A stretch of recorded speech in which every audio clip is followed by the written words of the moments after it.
안녕하십니까. 세종 이도의 눈물 저자 세종 정음연구학술원에서 제가 우리 같은 어원을 연구하시는 분들과 열심히 지금 연구 중에 있습니다.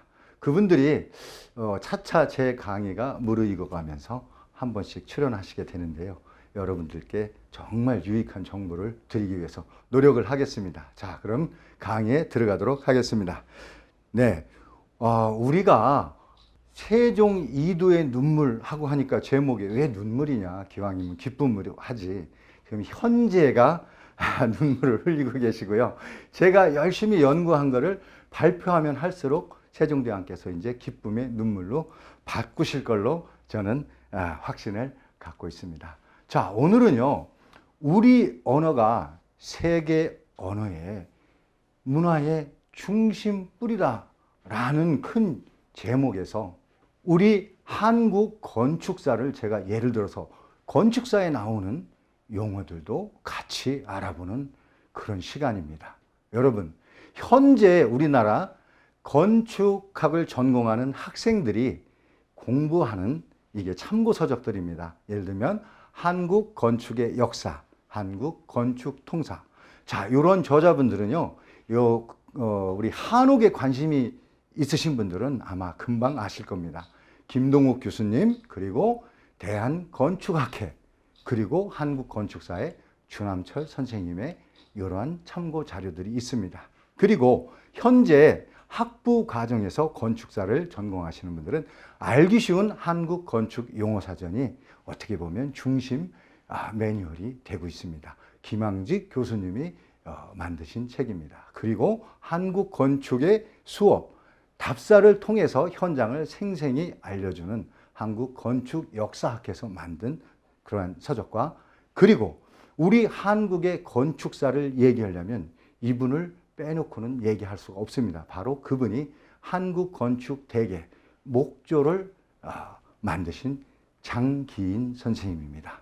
자, 제가 오늘 이렇게 한국 건축사의 대표적인 저서를 소개한 것은 아무래도 이런 강의는요, 쉽게 접할 수 있는 강의가 아니기 때문에 혹시라도 이런 부분에 관심이 많으신 분이라면 적어도 저러한 책들을 구입하셔서 같이 보시면 훨씬 유익하고 또 여러분들의 지식이 또 더 많이 확대가 될 거로 생각하기 때문에 소개를 하였습니다. 자, 그런데 우리 한국 건축사는 시대적으로 분류를 해보면요, 우리 한국 역사, 그거와 대동소이한 그런 전개가 되어집니다. 그래서 오늘은 물론 이런 역사가 정확한 역사이냐 아니냐는 차치하고요, 현재 우리가 배우고 있는 그런 내용들을 제가 소개를 하고, 또 혹은 또 제가 그와 다른 점들도 또 간간히 소개를 드리도록 하겠습니다. 김동욱 교수님의 한국 건축의 역사에서는요, 선사, 남북국 시대, 려말초 조선까지, 그리고 근대에서는 1876년부터 해방 전까지를 이렇게 나누셨고요. 대한건축학계에서는 나눈 것은 비슷하나 세부적으로 좀 나뉘었죠. 그래서 삼국시대, 남북국시대, 고려, 조선 전기, 후기, 일제 강점기와 현대로 이렇게 나뉘었습니다. 자, 이러한 내용을 나누는 기준점은요, 삼국통일과 고려 건국, 무신정권, 그리고 국권 피탈과 광복 순으로 이렇게 나뉘어져 있습니다.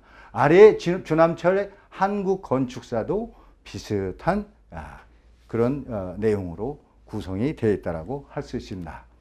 자, 지금 첫 화면에 광화문이 등장을 하였습니다. 자, 광화문은요, 우리가 흔히 우리 스스로를 폄하하는 얘기를 할 때가 있어요. 제가 광화문 이 화면을 띄워 놓으면서도 문득, 예를 들면 교직에 계신 교수님들이나 선생님들이요, 중국 여행을 다녀오셔서 자금성을 보고 오시나 봐요.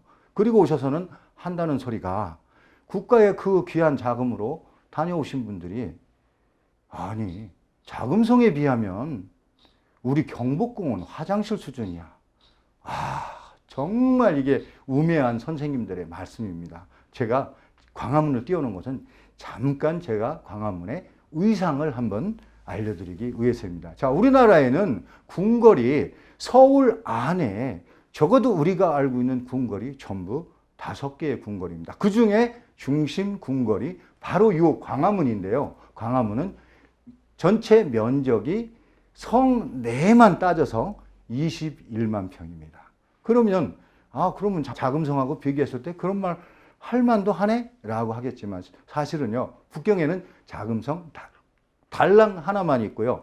31만 평 규모입니다. 그런데 바로 우측에, 그러니까 경복궁, 법궁을 중심으로 우측에는 동궁이 있습니다. 동궁은 바로 왕의 큰 아들 왕세자가 머무는 곳입니다. 동궁이 실제로 우리나라에서는 창경궁, 창덕궁 이렇게 됐죠. 그게 하나로 뭉쳐져 있고요. 그 면적만도 27만 평이 넘습니다. 그리고 우리가 일제강점기에 완전히 헐려서 그 흔적조차도 없었고 일본의 중학교 과정에 학교가 있었던 자리, 오늘날의 경복궁 서쪽에 경희궁이 있습니다. 경희궁이요, 실제로 12만 평 이상의 규모였고요. 칸수로 3,000칸 이상의 칸수였습니다. 그런데 우리는 왜 같은 도시 안에 있는 이런 궁궐들을 전부 생각을 하지 않고요. 하나가 또 빠졌네요. 그래서 우리 또 아래쪽으로는 우리가 지금 소위 덕수궁이라고 하는 또 궁이 있습니다. 그런데 이 전체의 궁의 면적을 더하면요, 자금성의 거의 2배에 이릅니다.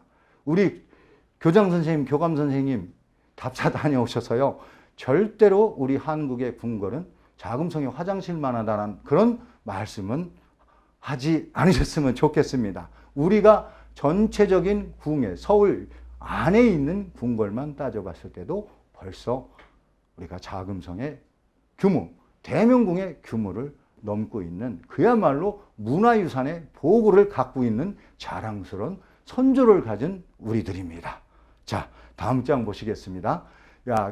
기회가 되시면은 경복궁을 이렇게 관람을 하시는데, 이 경복궁은요, 우리의 언어가 만들어진 기원과도 아주 밀접한 관계가 있습니다. 즉, 음양오행에 준하여 모든 것이 이루어져 있다라고 여러분들 기억해 주시기 바랍니다. 자, 그러면 우리가 문자가 없는 선사시대의 우리 역사에 대해서 한번 알아보도록 하겠습니다. 선사시대 역사는 첫 번째 시기 구분과 특징, 그리고 마지막에 초기 철기 시대 순으로 제가 강의를 진행하도록 하겠습니다. 자, 첫째, 선사시대에는 우리가 흔히 우리 역사서, 사회교과서에 이렇게 구석기, 신석기, 청동기로 나뉩니다. 제가 사실 여기에다가 연대를 기록하지 않은 이유가 있습니다. 우리 교과서에서는요, 약 70만 년 전부터 8000년까지로 이렇게 구분하고 8000년부터 예를 들면 3000년까지 이렇게 구분을 해 놓습니다. 그런데 과연 그게 맞을까요? 그렇지 않거든요. 그것을 제가 우리 현재 교과서에 나와 있는 내용과 견주어서 한번 설명을 해 보도록 하겠습니다.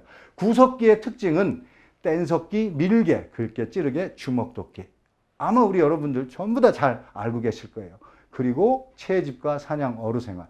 사회는 무리사회와 이동생활, 즉 유목생활들을 많이 했다라는 내용들이 주가 되고요. 오늘 얘기하는 건축사에서는 막집, 동굴이나 강가에서 막집을 짓고 살았다라는 얘기고요.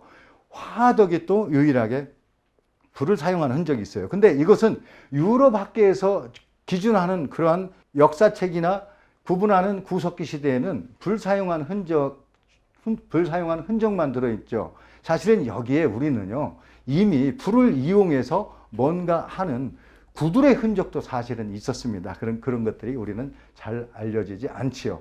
이러한 유적지는 웅기 굴포리와 예를 들면 북한의 덕천 승리산 동굴, 제주 빌레모 동굴 등이 있습니다. 요거는 제가 그냥 기준으로 여러분께 소개하는 거고요. 신석기는 간석기, 청동기는 석기, 신석기 시대에는 던무늬 토기와 빗살무늬 토기가 있습니다. 그런데 자, 여기서 빗살무늬 토기는요, 우리가 사실은 이 머리 빗는 빗살무늬 토기라고 명명해서는 안 됩니다. 우리는요, 저 태양을 숭배하는 그런 선조들이죠. 즉 천손이라는 얘기들을 자주 합니다.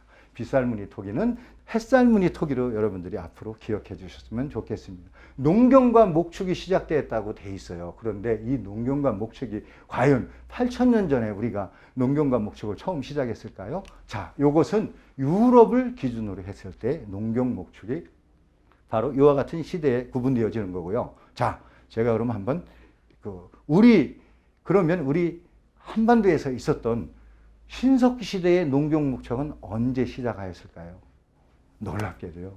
여기는 많이 넉넉하게 잡아도 10,000년 전이지만 우리는요 20,000년 전에 이미 개와 소를 가축으로 해서 사육을 하고 그것을 식량으로 했던 그런 사람들입니다. 그런데 이런 것들이 유럽을 기준으로 하는 이런 교과서가 만들어지다 보니까 그런 부분들이 다소 아쉬운 점이 있습니다. 자, 신석기 시대는 대표적인 것이 서울 암사동과 봉산 지탑리 유적들이 남아 있습니다. 그리고 청동기는 반달 돌칼이고요. 민무늬 토기고, 그리고 유적지는 여주 흔암리와 부여 송국리, 그리고 파주 교아리 등이 되겠습니다. 자, 이것이 여러분들이 바로 교과서를 접하여 우리의 역사를 바라봤을 때의 시각입니다. 자, 그 교과서는 뭐가 기준이 됐다고요? 유럽 학계의 학론이 기준이 되어 있는 겁니다. 자, 선사시대, 특히 구석기 시대의 그 생활 양상을 그림으로 표현하면 이렇게 되어 있습니다. 자, 여기 좀 멀리 보면은요, 수렵하고 어로 그런 활동들을 하고 있고, 여기 동굴 안에서 불을 피우고 뭔가를 굽고 있고요. 그리고 또 뭔가를 만들고 있고 이런 것들이 일어납니다. 자, 이런 거를 행함에 있어서 가장 기준되는 도구가 바로 요 돌도끼입니다. 그런데 요거에 대한 아주 재미난 얘기가 있습니다. 이게 아슐리안 도끼인데요. 일본 사람들이 우리 조선사를 하면서 우리 구석기에는 유적물이 없으니 너희들은 우리보다 훨씬 뒤에 문명을 갖고 있는 사람들이다라고 이렇게 표말을 했습니다. 그런데 요 아슐리안 도끼가 언제 발견되면 1960년도 후반에 우리 미군이 우리 지금 현재 평택이나 과거에는 용산, 바로 가까운 용산에서 주둔했었죠. 미군 병사가 휴가 중에 자기 여자친구와 저 연천의 한탄강 지역을 데이트를 하다가 여자친구가 이상한 돌을 보고 남자친구한테 이거 자기 뭐야라고 보여준 게 계기가 된 거예요. 그랬는데 그 병사가 사실은 고고학을 전공했던 사람이었습니다. 그래서 이 도끼를 받아들고 깜짝 놀라서 이거는 구석기의 유물인데 바로 그걸 가지고 미국을 자기 본교로 가서 이 도끼가 이러한 돌도끼가 아슐리안 도끼가 한반도에도 있더라. 여태까지 일본이 주축이 됐고 유럽이 주축됐던 학론이 완전히 엉터리다, 잘못되었다라고 발표를 함으로써 드디어 우리는 구석기 시대가 우리의 역사 속에 있었다라고 하였습니다. 그런데 이것만이 사실일까요? 그렇지 않습니다. 실제로는 이 구석기를 나눌 때 제가 70만 년에서 8,000년 전까지로 나누었다라고 했습니다. 그런데 이 구석기 시대에 있어서 우리 역사에서 빼놓을 수 없는 사건이 하나 있었습니다. 그것은 바로 남과 북의 지축이 180도 완전히 돌아가는 그런 일들이 벌어졌습니다. 그 얘기가 어디에 나올까요? 맞습니다. 수은 최재훈 선생님이 동경대전에 180도 돌아가서 세상이 바뀐 현상을 개벽이라고 하였습니다. 그래서 우리 민족종교 4대 종교에서 개벽을 얘기했던 그 시대가 바로 70만 년 전이었습니다. 그러니 여기에 나와 있는 구석기의 생활 이런 풍습과 그러면 진짜 개벽을 맞이해서 당시에 우리가 개를 가축하고 소를 가축하고 그리고 예를 들면 어떤 식량을 채집해서 그 그릇을 담는 그릇이 저 제주도에서 무문토기가 발견되면서 그야말로 구석기 시대에 가장 오래된 앞에다가 뭔가 붙여야겠죠. 세계에서 가장 오래된 토기를 만들어 썼던 조상이었다라는 것이 밝혀지게 됩니다. 자, 이것이 이제 구석기 시대의 집자리 유적인데요. 충북 단양 금굴입니다. 자, 여기에서 또 많은 유물들이 나왔죠. 그런데 이 금굴 앞으로 이렇게 남한강이 흐르고 있고요. 그리고 공주 석장리 막집을 이거 복원해서 이렇게 해놨는데요. 마찬가지로 금강가에 이렇게 위치해서 우리는 물과 뗄래야 뗄 수 없는 그런 환경에서 생활을 하였다. 생활권이 그렇게 이루어졌다라는 얘기입니다. 그런데 이 얘기는 비단 우리뿐만 아니고 세계 모든 구석기 신석기 시대의 유물들을 보면 이와 같은 현상들이 있습니다. 자, 드디어 이제 우리가 신석기로 들어왔습니다. 자, 신석기 시대에서 현재 우리가 교과서에서 배우고 있는 바로 햇살무늬 토기. 그리고 이때는 또 예술 활동을 했다고 그래서 자랑스럽게 이렇게 조개로 사람의 안면을 이렇게 묘사한 작품들을 자랑스럽게 내놓고 가락바퀴를 내놓고요. 그리고 여기에는 갈도를 또 이렇게 내놓고 여기에는 또 뭔가 우리가 알 수 없지만 기다란 돌을 이렇게 해놨습니다. 근데 사실은 우리는 배우는 것이 여기까지였습니다. 그리고 목축을 했다라는 것을 이렇게 표현을 했고 그릇을 만들어서 사용을 했다는 걸 표현했습니다. 그런데 사실은 여기에 어마어마한 비밀이 있습니다. 자, 이 갈돌이 오늘날에 우리가 콩과 혹은 농산물을 음식으로 만들 때 사용하였던 맷돌의 전신입니다. 맷돌은 우리가 가장 먼저 사용한 그러한 사람들입니다. 그러면 이러한 유럽식의 신석기 문화에 그대로 비유한다면 우리 문화가 그렇게 또 자랑스러울 만한 것들은 없습니다. 그런데 여기에 보면 다양한 이렇게 돌로 도구가 되어 있는데요. 요 가장 우측에 있는 이 도구가 바로 돌로 만든 자입니다. 이 돌로 만든 자에 일정 간격으로 눈금이 있었습니다. 즉 뭐냐? 대량 생산하는 바탕을 이미 갖고 있었다는 것입니다. 그래서 이러한 도구들을 우리는요, 실제로 돌 공장을 갖고 있었던 인류 최초의 그런 문화를 갖고 있던 사람들이었습니다. 여러분들, 여기서 다른 거 다 기억 안 하셔도 괜찮아요. 뭐 가락바퀴나 이런 것들 여러분들 흔히들 듣는 얘기잖아요. 그런데 이렇게 다양한 도구를 만들어 쓰는 돌 공장을 갖고 있던 우리 선조들의 문화가 있었다는 것을 여러분들 꼭 기억하시기 바랍니다. 이 돌자는 더군다나 여러분들이 꼭 머릿속에 기억을 해 주시길 바랍니다. 자, 이렇게 신석기 시대에는 이렇게 시족 중심 부족 생활을 하고 강가나 바닷가에서 수열 주거를 하면서 수협어로 목축 생활을 했다라고 이렇게 표현을 했는데요. 자, 신석기, 구석기, 신석기까지 오면서 이러한 유물들이 우리가 그닥 뭐 관심 가질 만한 내용들은 뭐 특별히 없다라고 해도 과언은 아니지만 실제로 이런 주거 생활이 이루어진 부분은 하나의 공통점이 있습니다. 바로 강가라는 공통점입니다. 우리 문화는요, 물을 통해서, 우리 문화는 혹은 계곡을 통해서 이렇게 번져가고 혹은 들어오고 하는 그런 특성을 갖고 있습니다. 특히 과거에는 이 물이라는 교통수단이 가장 우리 문화에서는 정말 중요한 그러한 수단들이었습니다. 자, 그러면 제가 이렇게 움집 화면을 올려놨는데 이 움집 화면 설명에 들어가기 앞서서 그러면 신석기, 구석기 혹은 청동기, 철기를 쭉 대표하는 문화들이 강가에서 이루어졌다. 그리고 인류의 4대 문명, 그리고 우리의 홍산 문명, 그리고 우리의 발해 문명까지 합해서 6대 문명은 물로부터 시작이 됩니다. 그러면 이 물이 건축사의 설명에 들어가기 앞서서 우리 인류사에서 물이 얼마나 중요한 위치를 차지하고 이 물이라는 언어가 어떻게 만들어졌냐. 우리는 물이라고 해요. 근데 놀랍게도 저 산스크리트어에서도 바로 물을 무르라고 했습니다. 그리고 또 거기로부터 문화를 받아간 인도 유러피언, 즉 그리스, 로마어, 이탈리아, 그리고 영국어로 발전돼 가는 과정 속에서도 이 물이라는 단어는 그대로 중요한 위치를 차지하고 있습니다. 그래서 오늘은 제가 특별히 저희 훈민정음 학술원에서 영어와 이태리어를 담당하고 계시는 우리 훈민영어의 이덕형 선생님을 모시고 물이라는 어원을 한번 알아보는 시간을 갖도록 하겠습니다. 자, 우리 훈민영어 선생님을 모시고 물의 어원에 대해서 알아보도록 하겠습니다. 우리말에 물이 우리말에서 나갔다는 것을 제가 어원을 통해서 증명해 보여드리겠습니다. 산스크리트에서 보면요, 물은 몰이 이렇게 나와 있는데요. 이 말들은 라틴에서 마찬가지로 마레라고 갖고요.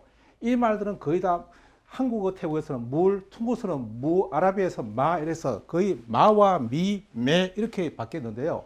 그런 것들이 어디에 우리 말들이 들어가 있는 하는 것은 먼저 미국 인디언 말이에요. 미네소타란 말이 나옵니다. 그때 미네라는 말이 물이라는 뜻인데요. 그때 소다란 말은 얘네들이 말하는 게 아주 흐린 물이라고 하고요. 이 인디언들이 백인들에게 설명할 때 우유를 갖다가 물에다가 타면서 미네소타라고 이렇게 자기네들이 소개를 합니다. 그 말이 뭐냐면 물에다가 쏟았다 또는 섞었다 뜻이거든요. 그래서 미네소타라는 말을 갖다가 찾아봐가지고 그 지역에 가보면 놀랍게도 두 강이 이렇게 합쳐지고 있는데 물이 아주 탁해집니다. 그 말을 얘네들은 클라우디 워터라 했는데요. 바로 미네가 우리말 미에서하고 똑같이 나오죠. 그 다음 영어에서 우리가 말에 말이 할 것들은 수없이 많이 나오지 않습니까? 그런 것들은 다 이렇대요. 여기서 놀라운 사실 한 가지 제가 발견했는데요. 로즈마리란 말은 여러분 많이 아시잖아요. 꽃도 그 로즈마리던데 저는 로즈가 처음에 장민두라고 생각했습니다. 그런데 어원사전에는 뭐라고 나왔냐면 바로 바다의 이슬이라고 탁 나와 있습니다. 그렇다면 로즈란 말은 바로 우리 한자에 나오는 로하고 똑같지 않습니까? 어떻게 한자가 영어에 들어있죠? 이런 사실을 저는 계속해서 발견되고 있습니다. 이뿐만 아니라 나중에 제가 계속 설명하면서 아니 어떻게 영어에 한자가 그대로 녹아있냐 하는 거죠. 그래서 저는 생각할 때 한자말과 우리 지금 쓰고 있는 이런 한글이 어떤 한 민족, 한 족속이 만들어냈다. 그걸 굳이 제가 말씀드린다면 우리 동이족이 만들었다고 주장하고 싶지만 그건 나중에 이제 결론 내시면 되고 어쨌든 간에 이 두 마디가 영어에 같이 들어있다는 사실은 놀라운 사실입니다. 그래서 이렇게 예를 들어서 여러분들 잘 아시는 멀메이드 하게 되면 이는데요. 그것도 마찬가지로 뭐로 이런 것들이 다 물에 가는 거고요. 우유를 왜 밀크라 하냐면요. 멀거다 뜻이잖아요. 그러니까 멀거니까 밀크가 나오는 것처럼 이처럼 M으로 들어간 말들은 수없이 많이 이렇게 발견되고요. 이번에는 또 다시 물이 어디로 갔는가 하면요. 워터로 갔지 않습니까? 근데 워터는 우리가 비우자를 보게 되면요. 손수건에다가 빗방울이 흩어져 있는 모양을 표시한 그런 상형이지 않습니까? 그러니까 이 말은 흩다에서 나왔어요. 바로 이렇게 오터, 웨터, 워터, 워러 이렇게 수없이 이렇게 많이 분화되어 있단 말입니다. 그래서 한번 찾아보면 워시, 워터, 웨터, 위스키. 근데 되게 재미있는 이게 또 한 가지 있습니다. 오터라는 것이 바로 우리가 수달인데요. 바로 흩어 하는 말에다가 TR의 말을 보게 되면 수달 달자가 달려있던 어지할래 자지 않습니까? 그러니까 물에 달려있는 동물이 바로 수달 아뜨입니다. 그러니까 흩어에 달려있다 하니까 이 또 놀라운 사실 아닙니까? 그 다음 이번에는 배다는 말로 또 바뀝니다. 우리 말이 우리가 물이 배다지 않습니까? 그게 어디냐면 또 바스, 바자 이렇게 데툼으로 가면 비로 가고 체코에 가면 보로 가고 이렇게 헝가리, 핀란드에 가면 다 이렇게 배로 갑니다. 이게. 그래서 독일에 보면 바스라 한 말이 바로 물 하천으로 이제 우리가 분화되어 있고요. 보드카에 놓는 보드가 바로 배드카니까 물이 배어 있다 뜻입니다. 그래서 이렇게 물이 배로 또 바뀝니다. 이번에는 이제 해다란 말로 또 우리말이 또 전해갑니다. 그래서 무슨 말인가 하면 이게 해다가 놀랍게도 에아라는 것이 바로 해아란 말인데요. 이건 경상도 사투리에서 발견되는 물입니다. 우리가 옷감을 갖다가 빨래를 다 씻고 맨 마지막에 하는 것이 헹군다 할 때 경상도에서는 해아라 이렇게 합니다. 그 해아가 바로 여기에 영국의 방언으로 그대로 남아 있습니다. 물론 켈트 방언이죠. 당연히. 예. 그래서 해아란 말들이 여기 수없이 나타나는 말로 되고요. 또 여기 그리스로 가게 되면요. 여러분 많이 들어봤던 하이드로란 말로 갑니다. 그게 무슨 말인가 하면요. 경상도에서 히아드르를 합니다. 그냥 발음도 아주 특이하게 성조가 있지 않습니까? 경상도는. 그래서 해야드르가 아니고 히아드르라고 이렇게 이제 가고요. 또 다시 이제 어디로 가냐면 고여다는 말로 갑니다. 그래서 액과, 아쿠아라는 말 있죠? 그게 액과로 가서 액으로 가서 또 물이 분화되기 시작합니다. 그래서 수많은 단어들이 이래 어쿠아린, 여러분 많이 들어봤지 않습니까? 어쿠아리스 이런 것들이 바로 물병자리 이렇게 하는 것들이 다 액과 고아하니까 고인다의 말로 이 언어가 또 분화됩니다. 이번에 또 흘려 괴다란 말로 가서 리퀴드란 말로 또 이렇게 분화가 됩니다. 이번에는 여러분들 너무 많이 들었던 수라는 말로 분화가 되는데요. 이 수는 바로 이제 중국에서 쓰는 우리 한자 수, 예, 한국에서 수 이랬지 않습니까? 그게 바로 이제 수어, 수이지 이렇게 분화가 돼서 수란 말로 이제 보내고 스위트 이렇게 세븐 이렇게 해서 숫자란 말로 이렇게 우리말이 또 분화가 됩니다. 이번에는요 암으로도 갑니다. 암은 여러분들 젊으신 분들은 아시는지 모르겠습니다. 세암이라는 말이 바로 우리 암인데요. 여러분 메소포타미아 할 때 그 암인데 포탐이란 말이 강을 뜻하는 말인데요. 메소포타미아 말은 또 여기에 우리말에 들어있습니다. 메소는 중간에 끼어져 있단 말이고요. 뻗어암 하니까요. 뻗어나가는 강을 뜻하는 말입니다. 그래서 암으로 말이 있고 이제 마지막으로 제가 한 가지 더 말씀드리고 싶은 것은 이 산스크리트에서 보게 되면 물을 아푸아라고 합니다. 그럼 우리말에 이 말이 남아있느냐 하는 것은 이게 로마니아에 가면요. 바로 아푸아라고 합니다. 그런데 되게 재밌는 말이 제가 로마니아 사람들하고 이렇게 대화를 해보니까요. 이 아푸아란 말은 살아있는 물이고 아까 고아에 있던 물은 죽은 물이라고 하더라고요. 이게 어디서 왔어? 그래서 그건 우리가 바로 들으면 안 않습니까? 고여에 있으니까 죽은 물이고 아푸아니까 이게 우리말 흡입니다. 바로 젖다, 적시다, 강 이름은 나타내는 말인데요. 이거는 적시다, 강이니까 살아있는 물입니다. 이렇게 해서 말들이 엄청나게 제가 하나 딱 더 해볼게요. 감따란 말이 있어요. 미시간이라고 하는 인디안 어가 바로 미치가마라고 나왔습니다. 얘네들 말은 가마가 바로 우리 감따 말입니다.